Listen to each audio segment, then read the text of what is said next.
Bukas si Pangulong Bongbong Marcos Jr. sa posibilidad na pagbibigay ng executive clemency para kay Mary Jane Veloso sa paglipat nito sa bilangguan sa bansa mula sa Indonesia.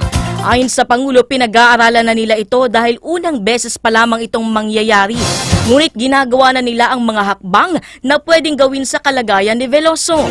Matatanda ang una ng ipinaliwanag ng Indonesian government na mapupunta na sa kapangyarihan ng Pilipinas sa magiging desisyon kay Veloso gaya ng pagbibigay ng pardon.